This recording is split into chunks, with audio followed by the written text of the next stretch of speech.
Good morning, everybody, and welcome.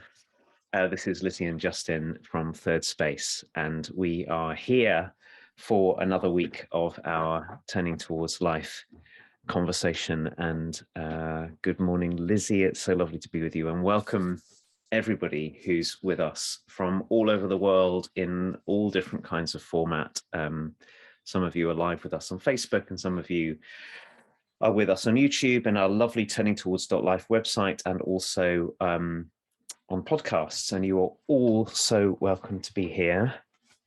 And this week, Lizzie, it's such a delightful surprise to find that the source, as every week, we've chosen a source, and this week was your week.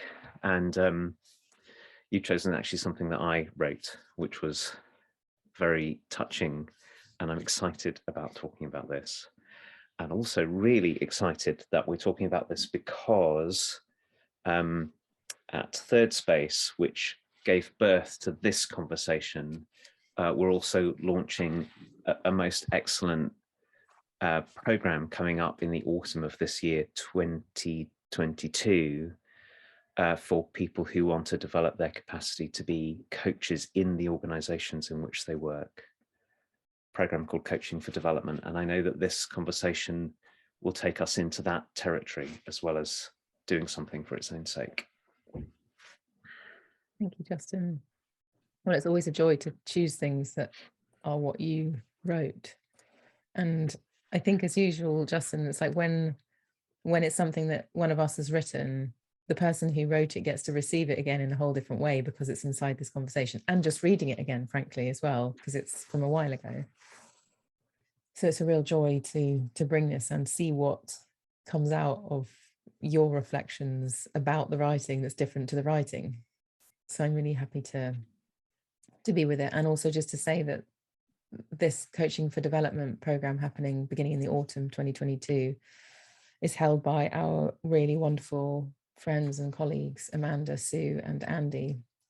So if you're listening because you're potentially interested in that, and or you've already signed up to it, and or you already did it, who knows, when you'll be listening, this is a way to kind of become more acquainted with the kind of content that's going to be inside of that. And so I want to just appreciate Amanda, Andy, and Sue for being in this kind of conversation with everybody starting in the autumn.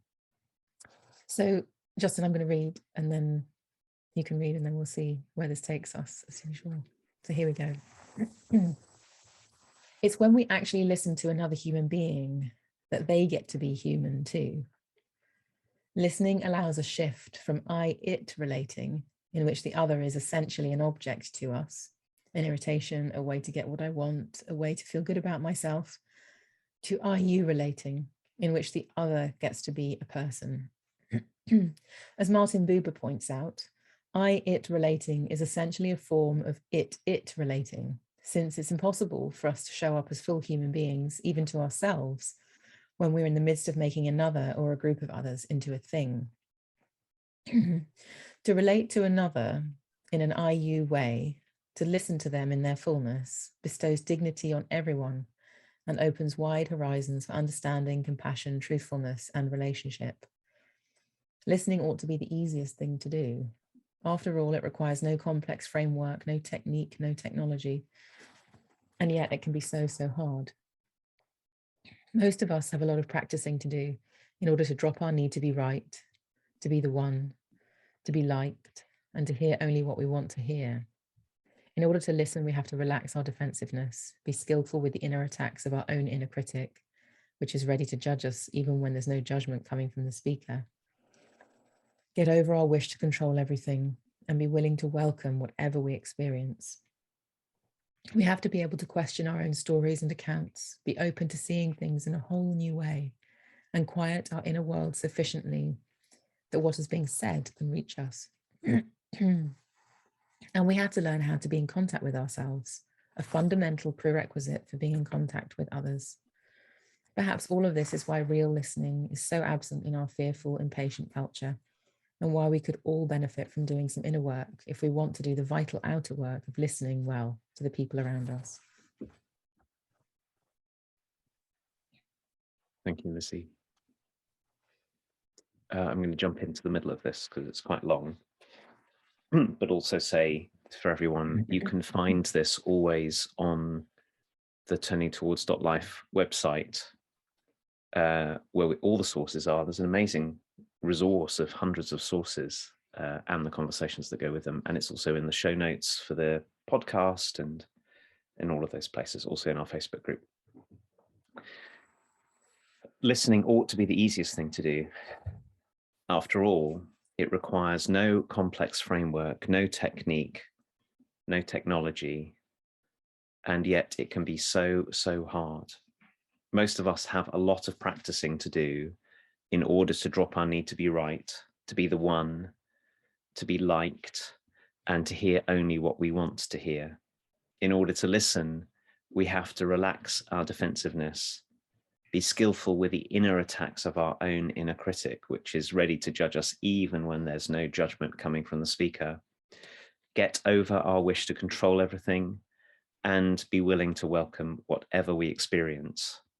We have to be able to question our own stories and accounts, be open to seeing things in a whole new way, and quiet our inner world sufficiently that what is being said can reach us. And we have to learn to be in contact with ourselves, a fundamental prerequisite for being in contact with others.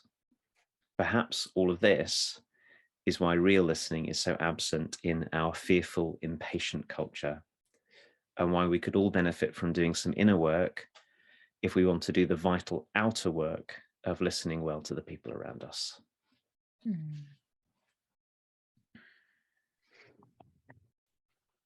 Wow. Thank you for writing this, Justin. It's so clear.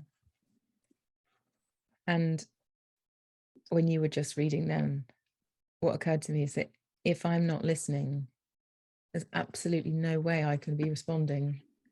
And if I'm not responding, what on earth am I doing?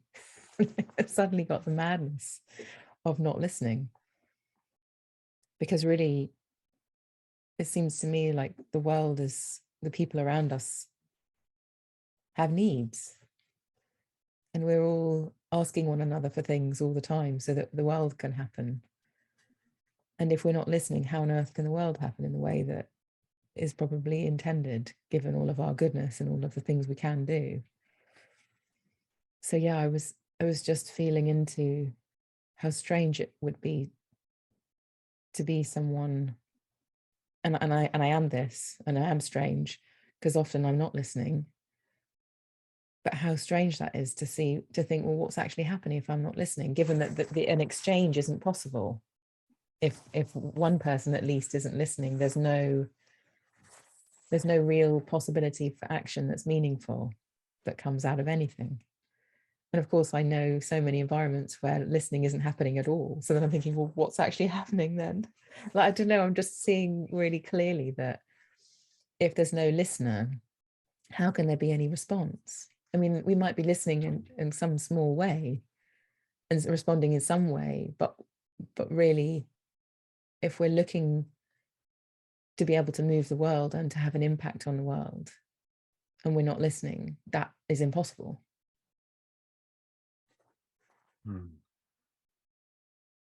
Makes me think about what we're listening to.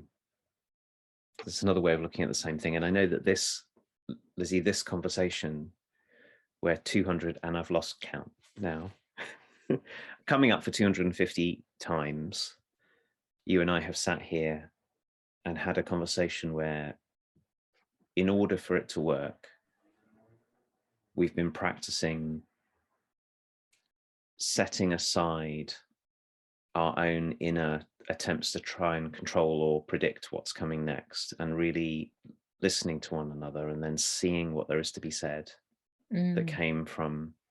So when I'm listening to you in that way, what I'm wanting to do and attending to is first letting you reach me, and then seeing from your reaching me what arises in me to bring. And I know about myself, my goodness, there's so many other places I can listen to. You know, I can just tune out and look like I'm listening and be listening entirely to my own inner world. That's really easy for me. I know how to do that. I've done that a lot. I can also be listening to the part in me that wants to control you or get something from you or get something from the conversation. So I'm listening to you, but I'm listening from the point of trying to catch the parts of what you say that chime with what I want or something, or disagree with what I want, so I can fight back against them, or, you know, or I'm listening for the opening in what you say where I can go, you know, got you, and now I can jump in, or I'm just preparing my, what I was going to say my response, but it's not really a response. I'm preparing my my version of what there is to say. And isn't it, it's such an extraordinary thing, because maybe because each of us is an entire world, and we have our own inner, we carry with us our own conversation that's going on all the time, and there are many parts of us, each with their own voices, and we've got history and plans for the future and all of that kind of stuff, that the act of receiving, of letting ourselves receive another, it has so many ways in which we can be deflected from that. And I'm really thinking about it in the biggest scale, about, because of all of that, how often we miss one another. You know, even the people we care about the most.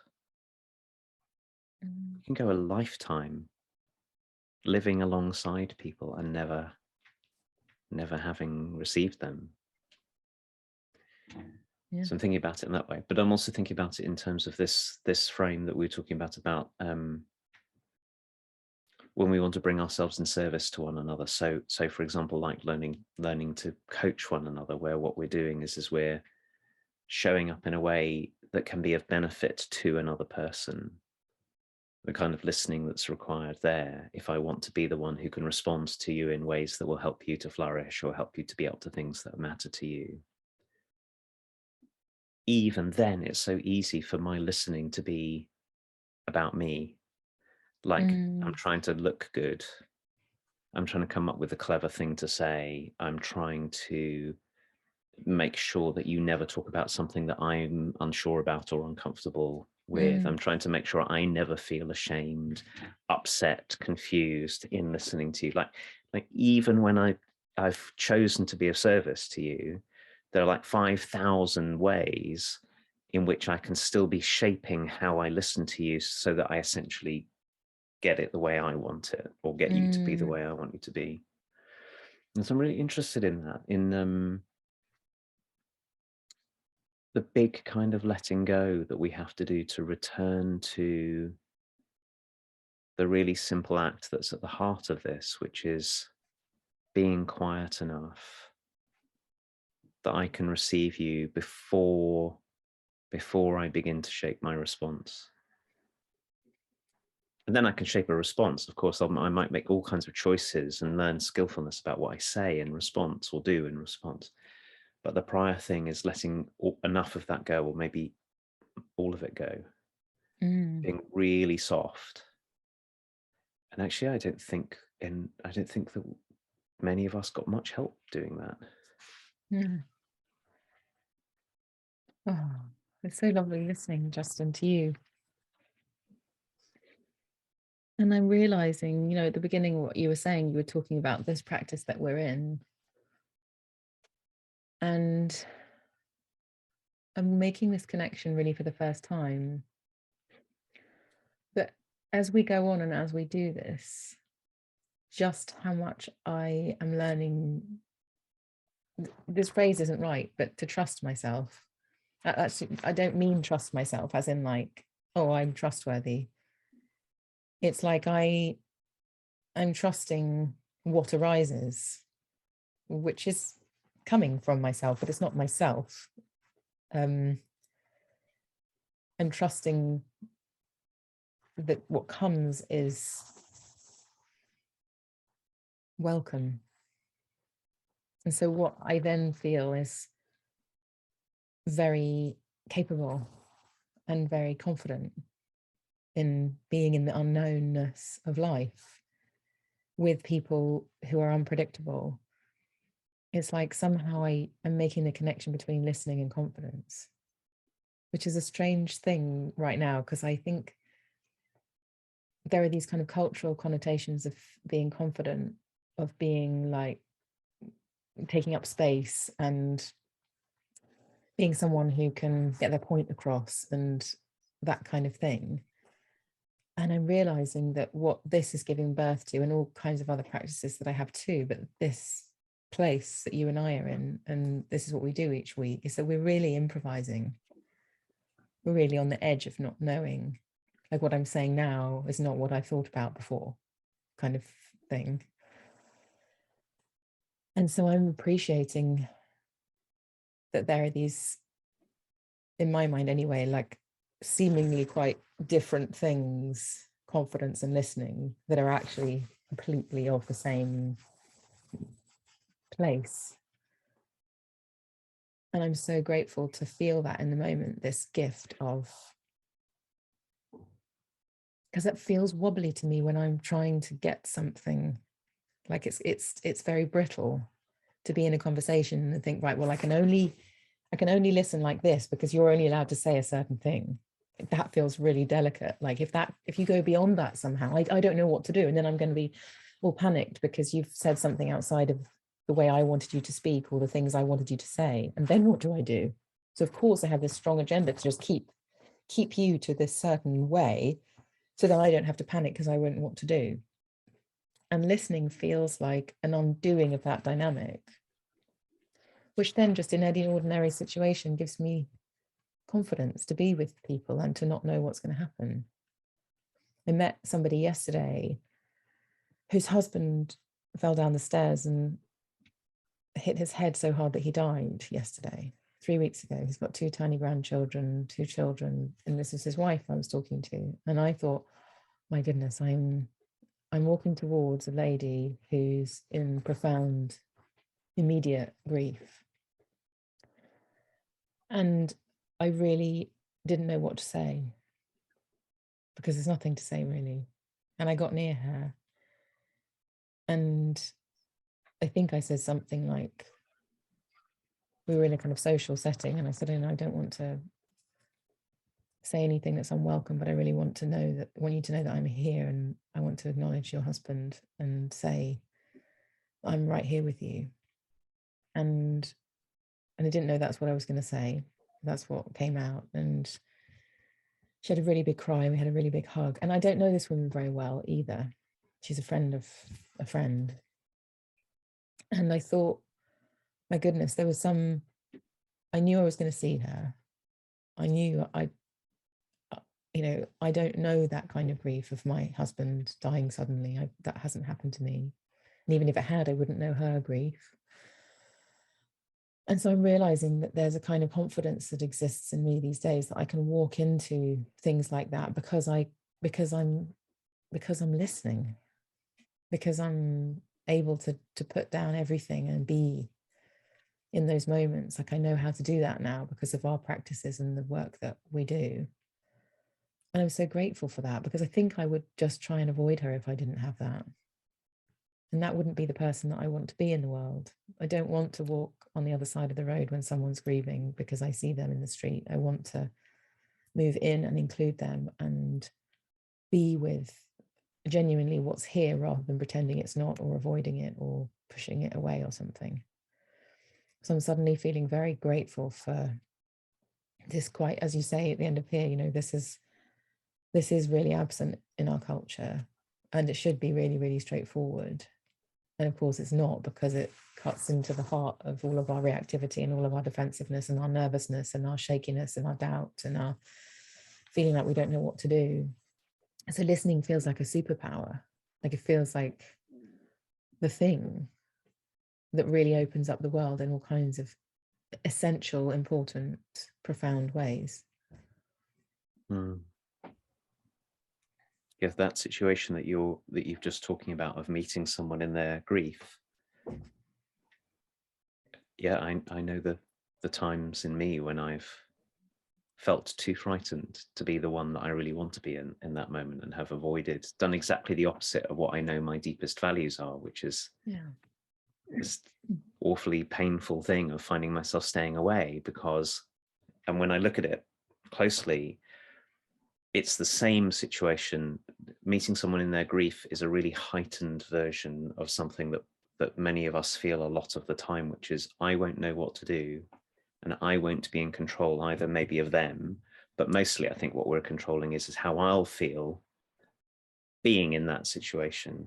And so then we make all kinds of moves, and the obvious moves is avoiding the situation entirely, which clearly, when someone is grieving, robs everyone of a deep kind of care that could happen. But also in the sort of more ordinary day to day, I can see the same pattern can happen in any of us, where it will be hard for me to have the conversation with you, Lizzie, that's really called for, that might be a very life-giving, liberating conversation, because even if I'm with you, I might be making this move of avoiding all the time the conversation going in a way where I might hear something that evokes a feeling in me I'd rather not have, which might be the feeling of not knowing what to do, or it might be, and it seems to me that one of the great gifts of having ways to practice listening, this thing that looks like we just do it all the time, but actually, and looks like it's really simple, but actually for all the reasons we're talking about is hard, that being parts of practices like this, like we are in, or communities like Thirdspace is, and all of the people who have learned with us and practiced with us and everything over time, and like Coaching for Development is going to give it an opportunity to do. Learning to listen, learning the practices of listening liberates so much. At one end, it liberates our capacity to be of deep care with somebody, where just being present and receiving and being able to say, I'm here, is the thing. But also being able to be in that conversation about our plans for next week, or why this project isn't turning out in a particular way, or how I can support you in really attending to something that matters to you. I can be much more in all of those situations without trying to stamp sort of my way on it all the time, which I think is the thing that we're doing. And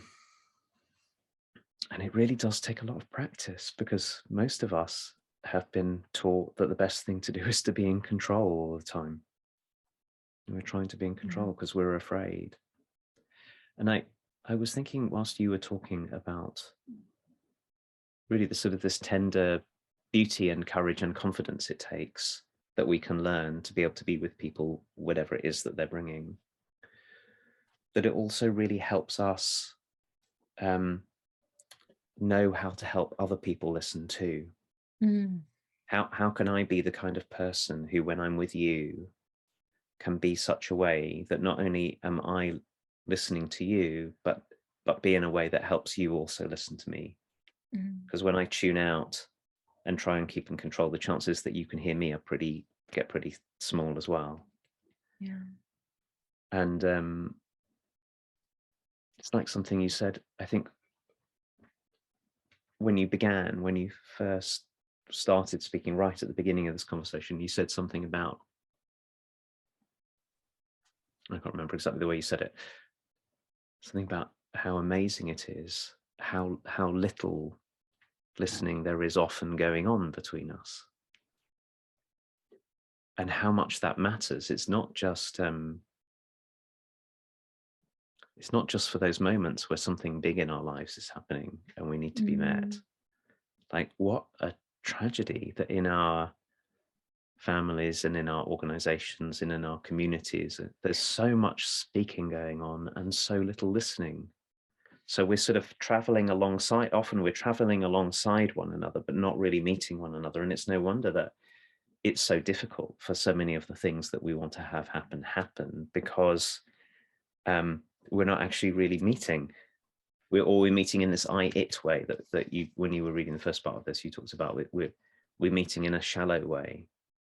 And I just start to wonder what would happen when we're up to something together, when we want to bring something about together, this profound move of really meeting one another, that listening is the foundation of, liberates so much of our power to have things happen gets liberated, and we waste less of our good intention and our energy when we start to do this. Yeah. God, it's really coming strongly to me now, Justin, about how, you know, an organization is, for example, is simply a human system. It is a system made of humans and all other stuff too. But really the humans are the people. Like a computer, well, I don't know whether this is true or not, but my computer doesn't do anything unless I type the buttons in and press my mouse. Like we're the makers, we're the force, we're the power behind everything. And so if you take the word human and essentially wonder what humanness is, and then come back to the term human system, there is so much wastage because the human part is so little addressed in so many places. And so it makes me think of the kind of professional persona of, like, you know, when I walk into my office, I leave my personal stuff at the door. And then I think, well, so the versions of ourselves that are interacting with one another, which are only listening out for the professional part of one another, like how much gets missed off that we don't know each other's kind of intrinsic motivation and why we want to do the things we do. And, you know, just when you said the word wastage, I was like, oh my gosh, yeah, so much gets wasted because we're not in conversations with one another that reveal enough of each other's world that we can genuinely work together to make something happen. You know, I know in my working relationships, the ones where really cool stuff happens is when we're really in it with one another. And we also know about our inner worlds and the parts of us that doubt what we're doing, the parts of us that love what we're doing, the parts of us that, it's like, to be open to one another's humanness feels to me like where the real powerful teams come from and real powerful things happen in the world, is because we really know each other and we really let each other be revealed to one another, and that we're not just, my slither of professionalness isn't interacting with your slither of professionalness, but that all of me is welcome and all of you is welcome. And then what are we going to do together? Like, once we're in that kind of relatedness, so many things become possible. And how much more interesting life is, how much more inspiring a place can be if that's the kind of relationships that we're in. So I'm feeling this it thing is like, it's possible to do that when I'm a slither of me. When I show up as a slither and allow you to be a slither, then it gets really possible. And then the I thou situation arises when way more of you than the slither is here, because we're listening to one another, we're open to one another, whatever that may be. And then we can get to the action. Like, they don't have to be meshed together or something. We can have all the conversation, all rangy and relating between us. And then we can say, right, now we're going to get to what's to do. And the what's to do becomes very clear and meaningful and doable and exciting and motivating and interesting, because you and I have done the I thou-ness together. Yeah, it's so exciting to hear you say that. And maybe that's, for me, that's one of the reasons why I'm so excited that in our world, this Coaching for Development program is happening, which is 6 months of being together in a learning community and learning to coach one another, and first to listen to one another in this way and to be in these different conversations. And like you said, Lizzie, maybe we see it most in the world of organizations, this it's kind of fearful, really, jumping into trying to talk about what there is to do and trying to make one another do things and make ourselves do things without having done the the conversation for relationship that comes before that means really listening to one another, which is who are you and what do you care about really? And like you said, such a relief actually in me, it would be like to learn how to talk with one another in a way that allows us to include genuinely what we're excited about and what we're worried about, what's clear to me and what I'm confused about, what I'm really committed to and what I'm wary of, all of those. So that when it comes to taking action together, really being up to things that we want to be up to, we know one another and have enough ground of our shared and mutual humanity, and we're not treating one another like a means to my end or an object or a computer or something. And it's so the paradox about it is that way of relating to one another is so ordinarily human actually. To be in the depth of it and to be in the connectedness and the openness and the building trust with one another.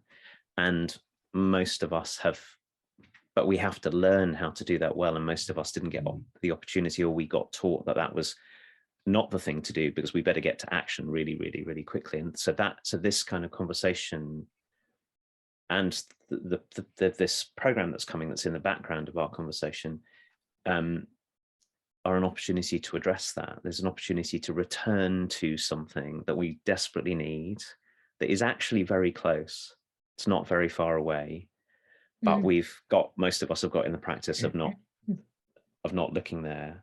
And oh my goodness, what happens when we find ourselves in the right conversations in the right order and in the right kind of listening in the right order, that we listen and make relationship first and then act on the basis of the relationships that have been formed rather than the other way around. Yeah, what's coming up, Justin, is I spoke to somebody the other day and she said, my manager talks to me for 15 minutes every 2 weeks and we go through my to-do list and what's gone well and what hasn't worked. And I'm not feeling very motivated. I was like, I wonder why. You know, it's so clear that that person isn't being listened to, and there's no opportunity to either way for listening to happen. And I feel like so much of organizational life is made of such thin things, and it's such a shame because that is a lot of life, you know. We spend so much of our lives in our work, and just kind of makes my heart kind of sink when I hear those things and think it doesn't have to be that way. Like you said, it's not far away. This isn't some radical, I mean, it is radical because of the way the world is, but in terms of humanness and what we're capable of, it's not like, you know, training for the Olympics or something to be an Olympic runner when you haven't run before. It's not like that at all. It's like we're naturally born for this. We've got ears and eyes and bodies and mouths that are just for this. This is what we're here for. So I feel really hopeful, and that there's a way of learning available, and that we're in it and it's all possible. Feels like the horizons grow as we talk of what can be possible with small things, small and profound practices. I'm really grateful for that. As we come to a close, I'm loving what you said about thin things. And such great language. How much of our lives of getting up, particularly when we're trying to get up to things, get thin. Our contacts get thin because we're in a hurry, because we're not listening, because we're afraid, because we haven't practiced this. And the alternative to thinness would be depth or wideness, or I like wideness actually. You know, imagine what can happen when there's a width of relationship and a width of conversation and a width of possibility and a width of listening rather than a thinness. And it's available to all of us, and particularly because we're talking about this today, and there are ways to learn it with support and with community and with others that then can make it possible for us to be the ones who bring the width of listening and relationship and skillful conversation rather than the thinness of it. So it's probably worth saying at this point as we end that maybe some of you who are with us watching or listening will be have had, as well as the actual topic of our conversation, some kind of interest in this particular way of learning that's called Coaching for Development that's coming up. And if you do, one place you can find out about it is to head to wearethirdSpace.org and look on the part at the top that says Our Work, and Coaching for Development will be listed there, and it's got all the dates and all of the information and who to contact and all of that.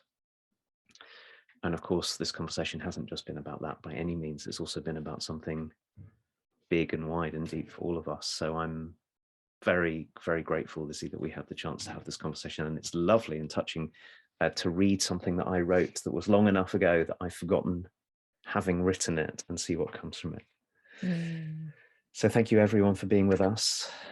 And we will be back with another source and another conversation next week. Thanks, everybody. Bye.